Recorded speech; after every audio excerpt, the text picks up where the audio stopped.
On va faire un petit voyage matin, si déjà. Est-ce que vous aimez les îles? Ah ouais, vous aimez les îles. Mais bon, il y a île et île. Parce que si vous allez à Saint-Pierre-et-Miquelon, près du Canada, ou bien vous allez aux îles Fidji, c'est pas tout à fait la même chose. Déjà rien que le climat. Mais il n'y a pas besoin d'aller aussi loin. Il y a une île dans le Dodécanèse qui s'appelle Patmos. Tout le monde devrait connaître Patmos parmi nos frères et sœurs. Pourquoi? Parce que c'est là-bas que l'apôtre Jean a reçu ce qu'on a appelé l'Apocalypse, qui est la révélation, bien sûr. Alors c'est une île, on dirait un pet de mouche sur la carte, parce qu'on ne la voit pas très bien. En plus de ça, c'est une île qui n'est pas très touristique, parce qu'il n'y a pas d'autosuffisance en eau. Mais c'est une île qui voit défiler des pèlerins, des gens qui viennent visiter la cave de l'Apocalypse, et puis le petit monastère qui a été construit à côté, et qui viennent se ressourcer un petit peu chez notre ami Jean. Alors, j'ai fait quand même une petite astuce, là. Quel voyage! Parce que si on part depuis chez moi, à Auvronne, puis qu'on fait ça en voiture, j'aime pas l'avion. On fait ça en voiture, ben, il y en a pour 35 heures, puis plus de 2000 km. C'est quand même assez long, vous voyez. Mais j'ai fait ça pour la galéjade, hein. C'est pour rigoler.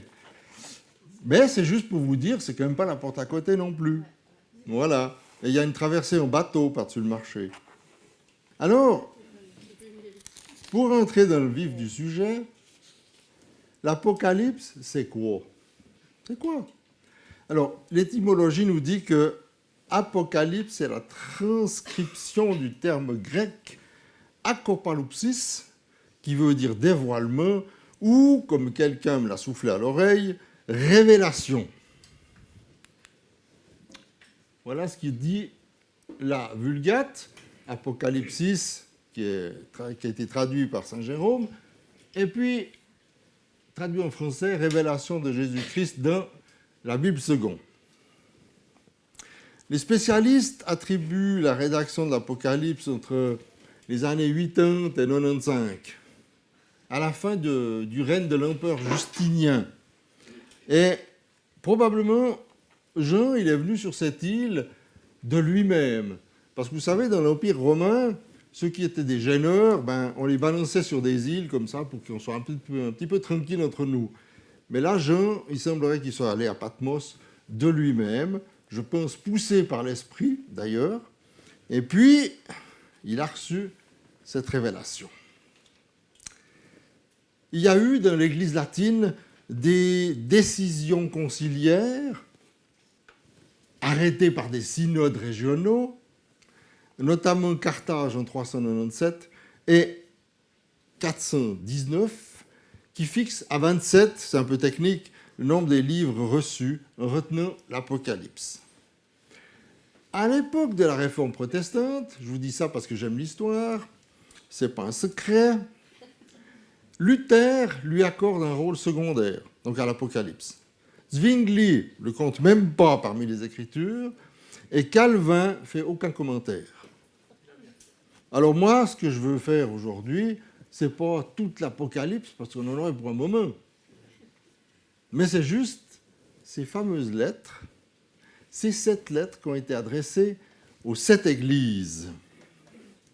Et ces 7 églises, elles étaient situées où? En Asie mineure, qui est actuellement la Turquie. Alors, que représentent les 7 églises? C'est quoi ces 7 églises? Elles sont décrites déjà dans Apocalypse 2 et 3. Premièrement, elles existaient réellement. C'était des vraies églises. Deuxièmement, elles ont un sens spirituel pour les églises et les croyants d'aujourd'hui. Ces lettres ont été écrites d'abord pour communiquer avec ces églises et répondre à leurs besoins spécifiques, mais ensuite pour révéler 7 différents types de personnes et d'églises qu'on retrouve à travers l'histoire et les instruire, bien sûr, de la vérité de Dieu. Troisième possibilité, troisième sens que représentent ces églises, c'est qu'elles préfigurent 7 différentes périodes de l'histoire de l'Église. Alors, il faut se méfier avec ça, parce que dans chacune des 7 lettres, on décrit des problèmes qu'on retrouve dans l'Église, mais des fois, les parallèles sont un peu délicats à tirer d'une Église à l'autre. Et d'ailleurs, vous allez voir plus loin que ça va se corser. Donc voici les 7 églises. Éphèse, l'église qui a perdu son premier amour. Smyrne, l'église qui subira la persécution. Pergame, l'église qui doit se repentir. Thyatire, l'église qui a en son sein une fausse prophétesse. Sardes, l'église endormie. Philadelphie, l'église qui a persévéré. Et Laodicée, l'église tiède. Et vous voyez dans le texte, Christ tient 7 étoiles dans sa main droite, qui signifie par là que ces églises lui appartiennent.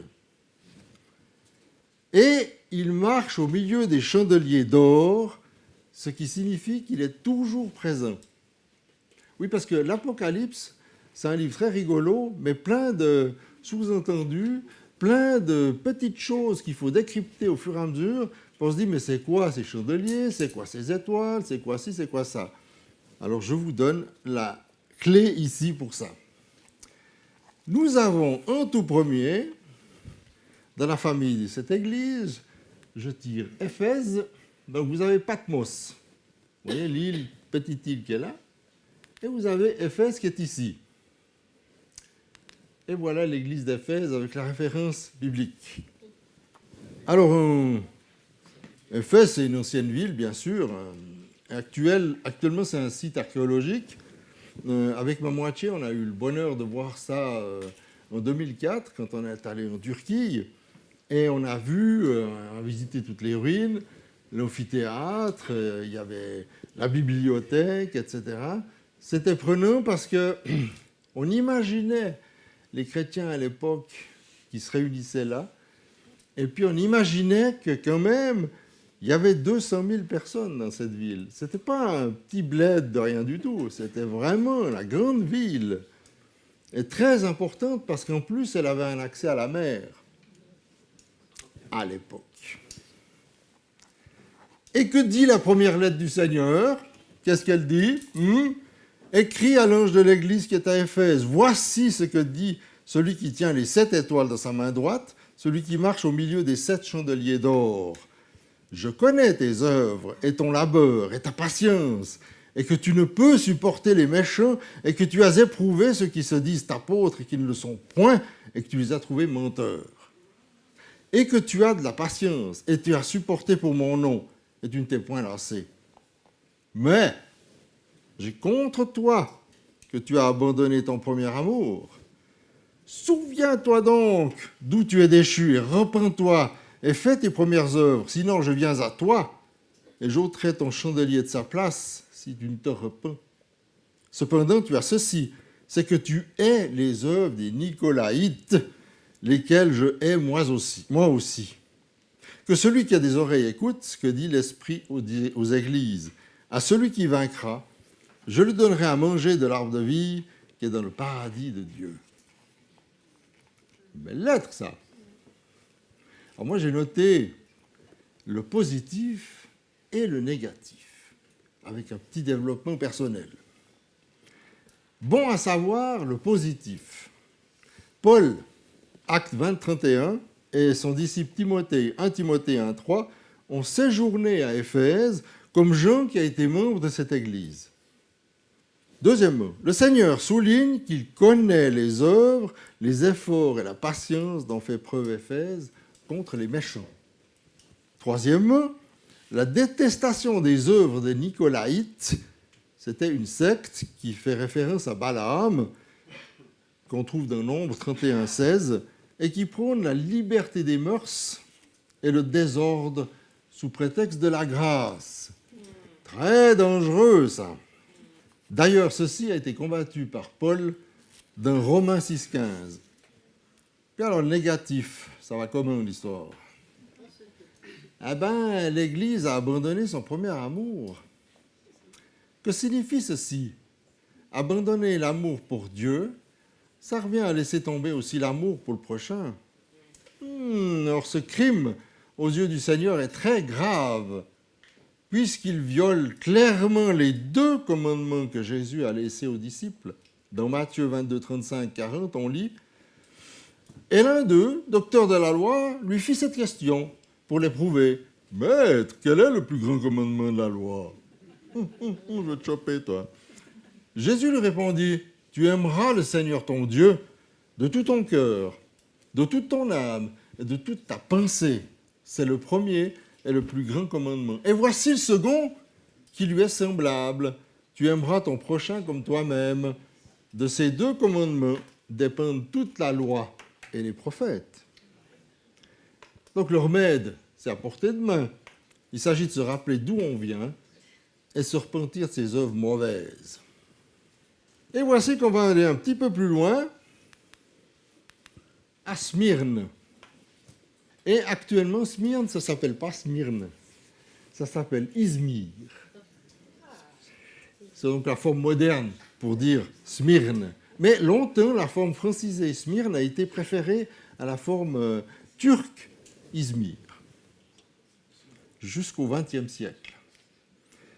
Et dans l'Antiquité, alors ça c'était une cité aussi prospère, hein, un peu comme Éphèse, un peu moins d'habitants évidemment, mais il y avait beaucoup de communautés différentes. Il y avait des Grecs polythéistes, il y avait des adeptes des cultes à mystère, des chrétiens, des Romains, des Juifs helléniques surtout, et arméniens. Aujourd'hui, cette ville compte 4 millions d'habitants, 4 millions, et on dit que c'est la plus occidentalisée des villes de Turquie.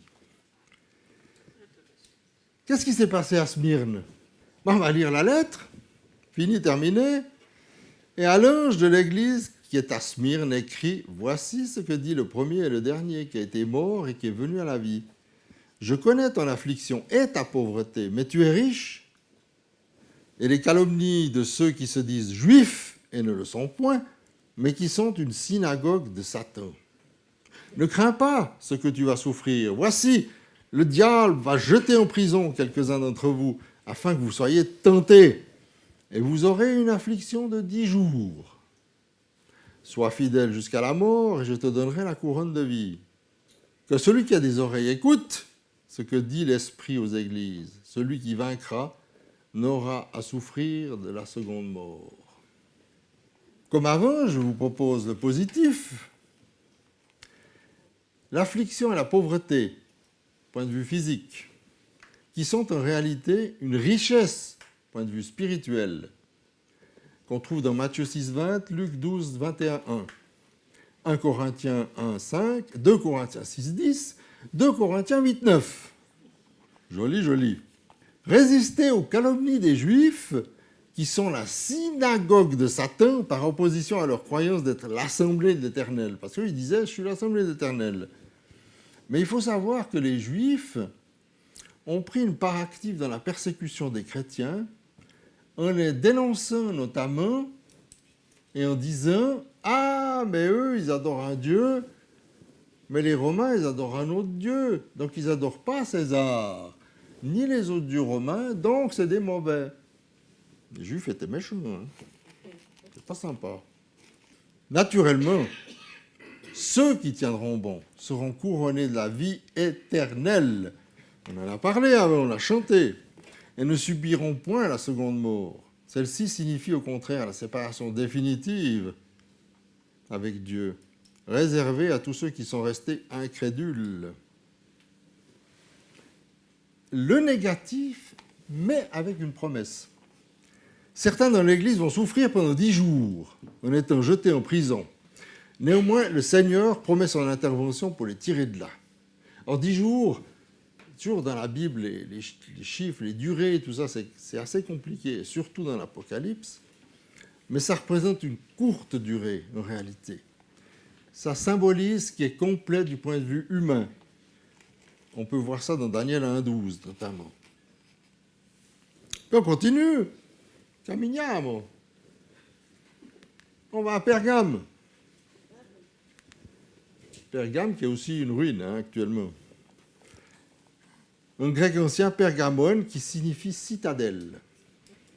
C'est donc une ancienne ville là-bas, Néolide, au nord de Smyrne, on voit, au confluent du Caïque et du Sétios, ces deux fleuves, et environ 25 km de la mer Égée. À l'heure actuelle, son nom c'est Bergama, en turc, n'est-ce pas? Et puis il y a un riche terroir là-bas, il y a beaucoup de blé, il y a des oliviers, il y a de la vigne, il y a de l'élevage. Peut-être que c'est un peu comme le Valais. 2-3 abricotiers, puis des vaches d'airain. Super! L'industrie, c'est très diversifié. Il y a des parfums, des draps fins, des parchemins.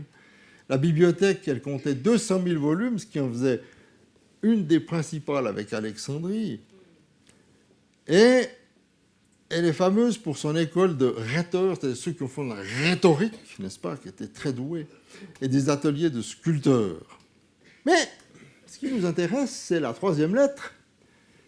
Qu'est-ce qu'il dit à Pergame? Et à l'église, et dit à l'ange de l'église qui est à Pergame, écrit: voici, celui qui a l'épée aiguë à 2 tranchants. Je sais où tu habites, là où est le trône de Satan, et tu retiens mon nom, et tu n'as pas renié ma foi, même dans les jours d'Antipas, mon fidèle, mon témoin, qui a été mis à mort chez vous, là où Satan habite. Mais j'ai contre toi quelque peu de choses. Tu as là des gens qui retiennent la doctrine de Balaam, qui enseignait à Balak à jeter devant les fils d'Israël une pierre d'achoppement qui consistait à manger des viandes sacrifiées aux idoles et à se livrer à l'impudicité. De même, tu en as toi aussi qui retiennent la doctrine des Nicolaïtes, pareillement. Repens-toi donc, sinon je viens à toi promptement et je combattrai contre eux avec l'épée de ma bouche. Que celui qui a des oreilles écoute ce que l'Esprit dit aux églises. À celui qui vaincra, je lui donnerai de la manne cachée, et je lui donnerai un caillou blanc, et sur ce caillou est écrit un nouveau nom que personne ne connaît, sinon celui qui le reçoit. Cool. Le caillou. Le reste, bon. Positif. Positif avec un grand éloge. L'Église retient le nom du Seigneur, soit la confession à Christ, Actes 5,38. La foi démontre la fidélité envers Christ. Le martyr d'Antipas, eh bien voilà, c'est on va dire un évêque là-bas qui était assassiné pour donner un exemple aux autres chrétiens qui rejetaient catégoriquement le culte d'Esculape, qui était bien présent là-bas. Vous savez Esculape ce que c'est? Est-ce que vous avez déjà vu les serpents sur les drogueries, sur les pharmacies, chez les médecins? Esculape, le serpent. Or, ce temple d'Esculape était très important dans cette église-là, et les chrétiens, bien sûr, combattaient ça, non seulement par la prière, mais ils allaient aussi avec des banderoles de vin, on ne veut pas Esculape. Et donc, Esculape, représenté sous la forme du serpent, fait bel et bien penser à Satan. Le négatif, malheureusement, au sein même de l'Église se trouvent des personnes qui sont des Nicolaïtes. C'est le contraire de ce qui se passe à Éphèse, comme on a vu avant. Et ne pas se repentir, il y a un problème, va conduire à la destruction de ses frères. Là où on parle de repentance, il s'agit de la repentance de toute l'Église. Sans quoi le Seigneur, il va intervenir puis il va ôter la grâce qu'il a mise dans l'Église. Et celle-ci sera alors morte spirituellement, quand bien même ses membres continueraient de se réunir. Et nous poursuivons notre route. On va à Thyatire. Thyatire, voilà, j'ai juste cette petite gravure. Et, comme une mosquée, là. Pas bien. Moins bien. Thyatire, en grec, Thyatira, c'est le nom antique de la ville turque contemporaine d'Akhichar. À l'époque romaine, il y a Vespasien qui a fait des travaux là-bas, Adrien qui l'a visité en 123, et Caracalla en 215. Donc des personnages importants de l'époque qui sont déplacés dans cette ville. À son apogée, elle est renommée pour son activité de teinturerie. Tiens, teinturerie, Acte des Apôtres, 16-14. Quelqu'un est passé par là aussi. Polo. À comparer d'ailleurs, Apocalypse 1.14, Apocalypse 1.15, la dénomination qui est dans la lettre, vous allez voir, le Fils de Dieu ne se trouve pas ailleurs dans l'Apocalypse. Ce titre, il est donné au Christ en vue de la manifestation de sa puissance qui est décrite au verset 27 que je vais vous lire. Et les traits qui caractérisent ici le Seigneur ont sans doute rapport à la menace exprimée au verset 23 que je vais aussi vous lire. Parce que c'est là, pas de raison. Donc, à l'ange de l'église qui était à Thyatire, écrit, voici ce que dit le Fils de Dieu, celui qui a les yeux comme une flamme de feu et les pieds semblables à des reins le plus fins. Je connais tes œuvres, et ton amour, et ta foi, et ton service, et ta patience, et tes dernières œuvres plus nombreuses que les premières. Mais j'ai contre toi que tu laisses faire la femme Jézabel, qui se dit prophétesse. Elle enseigne et séduit mes serviteurs pour qu'ils se livrent à l'impudicité, mangent des viandes sacrifiées aux idoles. Et je lui ai donné du temps afin qu'elle se repentît. Elle ne veut pas se repentir de son impudicité.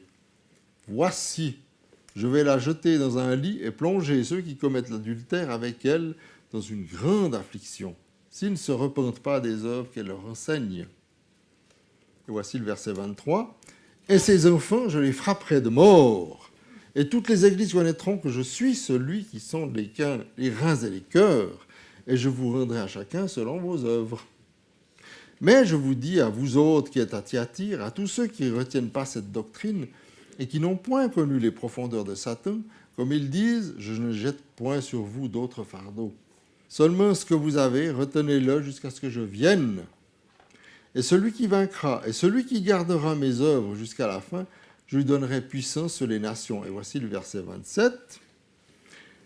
Et il les gouvernera avec un sceptre de fer, comme les vases de potier, elles seront brisées, ainsi que j'en ai moi-même reçu le pouvoir de mon Père.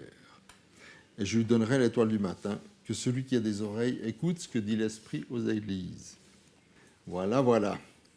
Le positif, verset 19, le Seigneur, il voit la progression de l'Église, et ils lui ont fait compliment. C'est déjà pas mal, ça. Christ encourage ceux qui tiennent bon jusqu'à ce qu'ils viennent. Rien de négatif. Ah, ça coince. Ça coince parce que Jézabel, c'était une prophétesse dans l'Église, là, à tendance libertine. Alors, ça ne veut pas dire qu'elle porte le nom qui lui est donné, mais c'est une allusion à la femme d'Akab. Donc, les références, c'est 1 roi 16, 1 roi 18, 1 roi 19, 1 roi 21 et les suivants, et 2 rois 9 et 22 et suivants. Et donc, on sait ce qui s'est passé avec Jézabel et Akab, le plus mauvais roi de tout Israël. Or, le parallèle avec l'église de Thyatire est évident, sauf la repentance une fois de plus. Et on continue notre petit bonhomme de chemin. On va à Sardes. Voilà, Sardes. Autrefois, c'était la capitale des rois de Lydie, dont un certain Crésus fut le dernier. Ah, c'était pas une ville pauvre. Riche comme Crésus, parce que non seulement elle était riche comme ça, mais en plus, elle était dans une plaine qui est arrosée par le fleuve. Tout le monde le sait, vous le dites à ma place. Pactole. Pactole, décrochez le pactole. Et c'était un fleuve qui faisait la richesse de la ville de Sardes. Alors, elle était détruite sous le règne de Tibère, et puis au IIe siècle, il y a eu un évêque qui s'appelait Méliton, et puis aujourd'hui, c'est un hameau de berger, quelques ruines, quelques restes. Mais seulement, il y a quand même une petite lettre qui va venir, là. À l'ange de l'église qui est à Sardes, écrit: voici ce que dit celui qui a les 7 esprits de Dieu et les 7 étoiles. Je connais tes œuvres. Tu as le renom de vivre et tu es mort. Sois vigilant et affermis le reste qui s'en allait mourir, car je n'ai point trouvé tes œuvres parfaites devant Dieu. Rappelle-toi donc comment tu as reçu et entendu la parole, et garde-la, et repens-toi. Si donc tu ne veilles pas, je viendrai comme un voleur, et tu ne sauras point à quelle heure je viendrai te surprendre. Cependant, tu as à Sardes un petit nombre de personnes qui n'ont point souillé leurs vêtements, et qui marcheront avec moi en vêtements blancs, parce qu'elles en sont dignes. Celui qui vaincra sera ainsi revêtu de vêtements blancs, et je n'effacerai point son nom du livre de la vie, et je confesserai son nom devant mon Père et devant ses anges. Que celui qui a des oreilles écoute ce que dit l'Esprit aux églises. Le positif. Quelques-uns sont restés fidèles, sont restés à contre-courant de l'Église et figurent dans le livre de vie. C'est important que le nom de chacun d'entre nous figure dans ce beau livre. Elles en sont dignes, dit le Seigneur, des personnes auxquelles il promet cette gloire, non qu'elles l'eussent méritée par quelques œuvres, car leur fidélité est une grâce de celui qui nous rend et nous conserve purs. Mais elles avaient fait valoir ce don de la grâce avec humilité, avec conscience, et devaient, d'après l'ordre de Dieu, recevoir davantage. Une petite allusion dans Matthieu 25, 14 à 30. Et le négatif, alors, à trop se conformer au monde, l'Église et ses membres meurent. C'est un grand mal qu'une grande réputation, quand elle est mal fondée. Que sert d'être estimé de celui qui ne voit que l'œuvre extérieure, si l'on est condamné par celui qui voit les œuvres du cœur? On va à Philadelphie. Oui, c'est pas aux États-Unis, hein. C'est toujours en Asie mineure. Philadelphie, c'est aussi une ancienne cité, évidemment. Elle se situait sur la route qui relie Sardes à Colosse. Et actuellement, aujourd'hui, elle s'appelle Alaşehir. Alaşehir, c'est en turc. Hein. Et à l'époque, Philadelphos, ça signifie littéralement « qui aime son frère » en grec. Philadelphos. Que dit la lettre à Philadelphie? Et à l'ange de l'église qui est à Philadelphie écrit: voici ce que dit le Saint, le véritable, celui qui a la clé de David, celui qui ouvre et personne ne fermera, qui ferme et personne n'ouvrira. Je connais tes œuvres. Voici, j'ai mis devant toi une porte ouverte que personne ne peut fermer. Parce que tu as peu de force et que tu as gardé ma parole et que tu n'as pas renié mon nom. Voici, j'amène des membres de la synagogue de Satan qui se disent juifs, encore, et ne le sont point, mais qui mentent. Je ferai qu'ils viennent et qu'ils se prosternent à tes pieds et qu'ils connaissent que moi je t'ai aimé.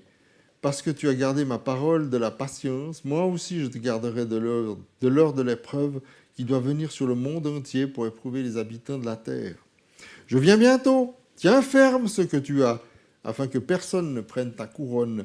Celui qui vaincra, je ferai de lui une colonne dans le temple de mon Dieu, il n'en sortira plus. Et j'écrirai sur lui le nom de mon Dieu, et le nom de la cité de mon Dieu, la nouvelle Jérusalem, qui descend du ciel d'auprès de mon Dieu, et mon nom nouveau.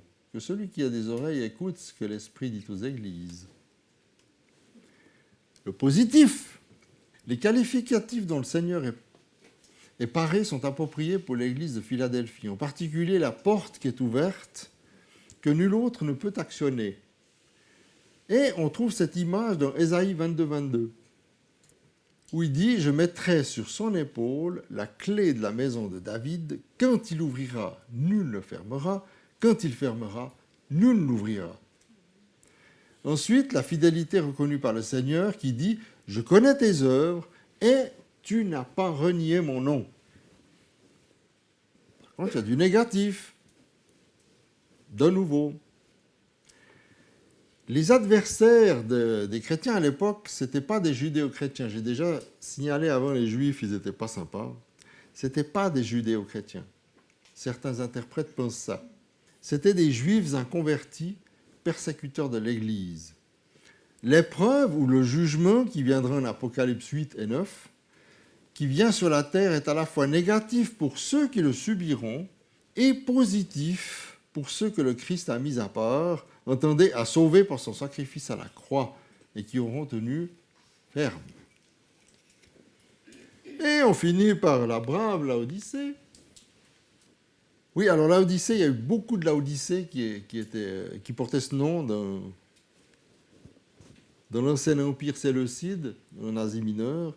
Et il s'agit des reines Laodicée qui ont donné leur nom à plusieurs villes comme ça. Et Laodicée, entre parenthèses, ça veut dire peuple juste. Donc, Laodicée du Lycos en Carie, en Lydie ou en Phrygie, près de l'actuelle Denizli en Turquie, et la Laodicée du Nouveau Testament. Et cette ville, c'est amusant parce que malgré tous les tremblements de terre qu'elle a subis, elle a toujours pu se reconstruire sans aide extérieure. Bon, elle était suffisamment riche pour cela. Et que dit l'Esprit à Laodicée? Il dit ceci. Un ange de l'Église qui est à Laodicée écrit « Voici ce que dit l'Amen, le témoin fidèle et véritable, le principe de la création de Dieu. Je connais tes œuvres, que tu n'es ni froid ni bouillant. Plût à Dieu que tu fusses froid ou bouillant. Ainsi, parce que tu es tiède et que tu n'es ni froid ni bouillant, je te vomirai de ma bouche. Parce que tu dis, je suis riche, je me suis enrichi, je n'ai besoin de rien. Et parce que tu ne sais pas que c'est toi le malheureux, misérable, et pauvre, et aveugle, et nu. Je te conseille d'acheter de moi de l'or éprouvé par le feu, afin que tu deviennes riche, et des vêtements blancs, afin que tu sois vêtu, et que la honte de ta nudité ne paraisse point, et un collier pour oindre tes yeux, afin que tu vois. Moi, je reprends, je châtie tout ce que j'aime, aie donc du zèle et repens-toi. Voici, je me tiens à la porte et je frappe. Si quelqu'un entend ma voix et m'ouvre la porte, j'entrerai chez lui, je souperai avec lui et lui avec moi. Celui qui vaincra, je lui donnerai de s'asseoir avec moi sur mon trône, comme moi-même j'ai vaincu et je me suis assis avec mon Père sur son trône. Que celui qui a des oreilles écoute ce que l'Esprit dit aux églises. Positif avec une fenêtre d'espoir. Verset 18, le Seigneur prodigue un bon conseil pour échapper au jugement, en l'occurrence acheter de l'or éprouvé par le feu. Par la touchante image du verset 20, qui dit qu'il se tient à la porte et qui frappe, Christ exprime vivement son amour des âmes. Le Seigneur veut gagner tout à fait ce qu'il a réveillé par ses reproches et ses exhortations. Il se tient à la porte du cœur, il s'y arrête, il frappe par les mouvements de son esprit et il fait entendre sa voix par sa parole. À celui qui reconnaît sa voix et qui lui ouvre avec amour, il fait éprouver comme un avant-goût de ce souper céleste. Cette nouvelle scène de l'église des rachetés célébrant les noces de l'agneau, Apocalypse 19, 6, 9, Luc 22, 16, Luc 22, 30. Le négatif, par contre, alors là, c'est chaud. Hein. Au verset 16, il y a ces terribles paroles. « Ainsi, parce que tu es tiède, tu n'es ni froid ni bouillant, je te vomirai de ma bouche. » Le froid, c'est l'homme naturel. C'est celui qu'on croise dans la rue. Apparemment, il s'en fout. Dieu, c'est pas important. La majorité de nos contemporains. Le tiède, c'est celui qui connaît l'Évangile, mais que tous les moyens de grâce, tout l'amour du Sauveur n'ont pu gagner assez pour l'arracher lui-même au monde. Être bouillant, par contre, c'est être tout entier pénétré du feu de l'Esprit. L'Esprit qui sanctifie, comme dans Romains 12, 11. Donc on peut être un peu surpris que le Seigneur préfère le froid au tiède. Mais vous avez essayé de boire de l'eau tiède? Pas terrible, hein? Plutôt tendance à la recracher. Donc, le but de l'évangélisation, c'est de toucher par la grâce, de montrer la grâce de Dieu, d'ouvrir les yeux sur les conditions misérables des gens qui pourront accéder au royaume éternel, contrairement aux tièdes qui se croient sauvés et qui abuse de sa position, et donc, il meurt spirituellement. Fini. Ciao. Conclusion. Ah. Les sept lettres du Seigneur reflètent les églises antiques. Il y a quand même une comparaison avec nous aujourd'hui. Alors on peut dégager des tendances de ces lettres. Premièrement, le Seigneur s'adresse aux différentes églises selon leur état actuel. Il s'agit du Christ qui reviendra un jour en gloire. Les jugements positifs et négatifs sont mis en exergue et sans concession. Les exhortations « tiens ferme, repens-toi » sont à prendre très au sérieux. La demande d'écoute est omniprésente par la phrase que celui qui a des oreilles qu'il entende ce que l'Esprit dit aux églises. Et les promesses accompagnent chaque lettre selon les églises. Alors dans le détail, je vous rappelle, à Éphèse, manger de l'arbre de vie dans le paradis de Dieu. À Smyrne, la couronne de vie, la délivrance de la seconde mort. À Pergame, la manne cachée, le caillou blanc, un nom nouveau. À Thyatire, le pouvoir sur les nations et l'étoile du matin. À Sardes, un vêtement blanc et le nom dans le livre de vie. À Philadelphie, une colonne du temple au nom de Dieu. La Jérusalem nouvelle et un nom nouveau. Et à l'Odyssée, le repas avec le Christ, siéger avec lui sur son trône. C'est cool. Où est-ce qu'on en est aujourd'hui?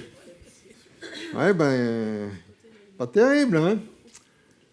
Là, c'était un petit sondage de la RTS. 14 000 réponses. Quand même 53% qui ne croient pas du tout en Dieu. Voilà. Donc, je vous dis, il y a le monde, puis les incroyants. Ça rappelle la parabole de Lazare et du riche, si vous pouvez vous en souvenir. Parce qu'il y a un abîme entre les incroyants et les croyants, entre nous et le monde. Et cet abîme, par grâce, parce que nous sommes dans un temps de grâce, peut être franchi par la passerelle Jésus-Christ. C'est le seul moyen. Dans la parabole, vous vous souvenez, l'abîme était infranchissable. Moïse ne pouvait pas faire venir le riche, ni même prévenir ses frères sur la terre.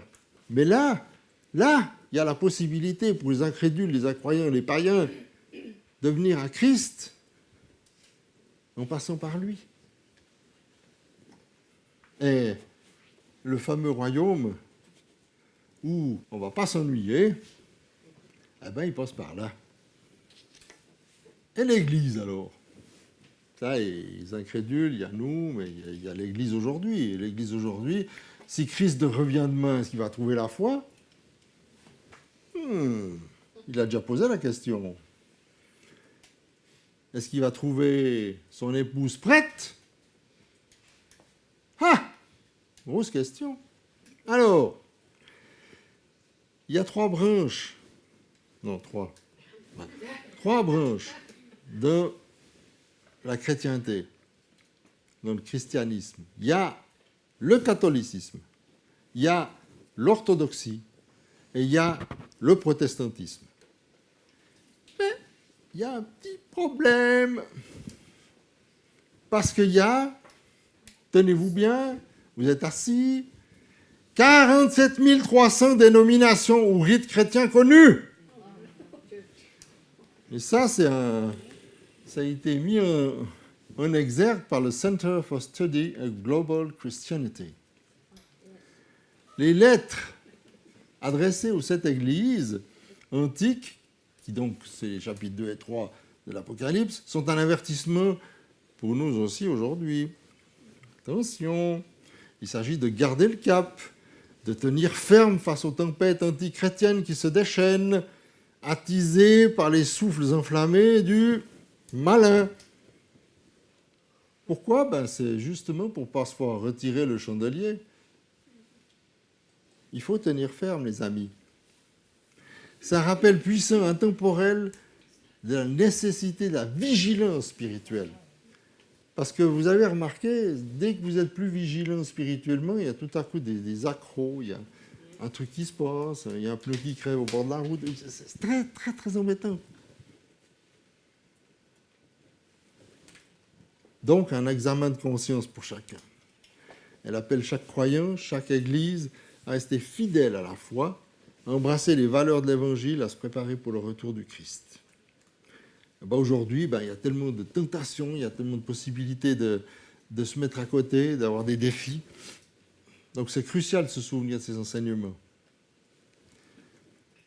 Et il faut surtout nous unir, dépasser nos divisions et revendiquer notre identité en Christ. L'appel, il est clair, tenir ferme, rester vigilant, droit dans les bottes, continuer à éclairer le monde avec la lumière de notre foi. Chaque église, chaque croyant, chacun d'entre nous en clair, doit se souvenir de ces paroles et se laisser guider par elles.